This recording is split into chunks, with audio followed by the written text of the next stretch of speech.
daripada Al-Quran dan juga hadis sahih. Sahaja binatang ini disebutkan oleh Allah dalam Al-Quran. Apabila telah sampai masanya, kata Allah dalam Al-Quran, akhrajna, kami akan keluarkan, lahum, kepada manusia seluruhnya, dabbatan minal ard, seekor binatang berkaki empat daripada tanah. Tukallimuhum, antara sifat binatang itu ialah dia boleh berkata-kata dan dia akan bercakap dengan manusia kesemuanya. Dalam hadis lain Nabi sebut binatang ini akan keluar seiring dengan matahari terbit di sebelah barat. Sama ada sebelum matahari terbit ataupun sejurus matahari terbit, binatang itu pun keluar. Tukallimuhum, kata Allah, binatang ini akan berkata kepada manusia, hei manusia, al-ana tusalli, baru sekarang kamu nak solat, sedangkan selama ini sudah pun diceritakan kepada kamu. Itu antara ucapan binatang ini.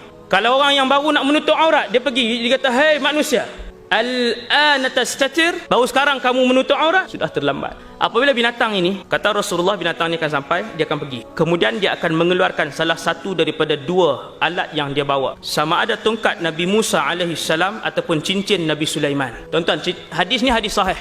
Apabila dia sampai kepada orang tu, dia pun tegur kesalahan orang tu, kamu sekian-sekian dan sebagainya, dia bercakap. Dia akan keluarkan salah satu daripada dua alat ini, kata Rasulullah. Seandainya yang dikeluarkan itu adalah cincin Nabi Sulaiman, apabila dia letakkan cincin itu pada badan kita, maka ketika itu muka kita akan menjadi kehitaman. Bermula daripada saat itu, kata Rasulullah, panggilan orang ramai kepada kita bukan lagi nama kita. Orang di taman kita, kawan-kawan kita di tempat kerja, jiran-jiran kita, saudara mara kita akan mula memanggil kita pada ketika itu, hei kafir. Itu nama baru kita. Dan seandainya yang dikeluarkan oleh binatang dabbah ini adalah tongkat Nabi Musa, lalu diletakkan pada badan kita, maka ketika itu orang ramai akan mula memanggil kita dengan panggilan, hai mukmin. Ada dua nama sahaja satu hari nanti.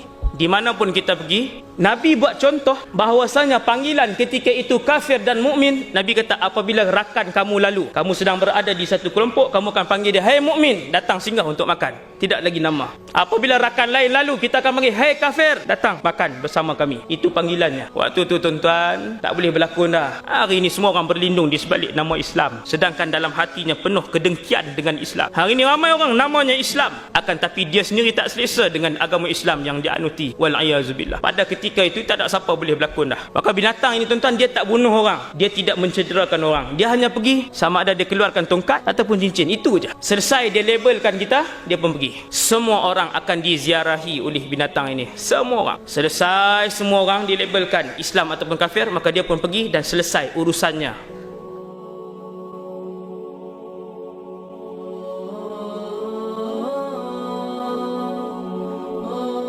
Kalau tuan-tuan tulis apa tujuan Dajjal, nombor 1 sampai nombor 1000, satu je. Apa dia? Memurtadkan umat Muhammad sallallahu alaihi wasallam. Hari ini manusia ada berapa bilion? 7.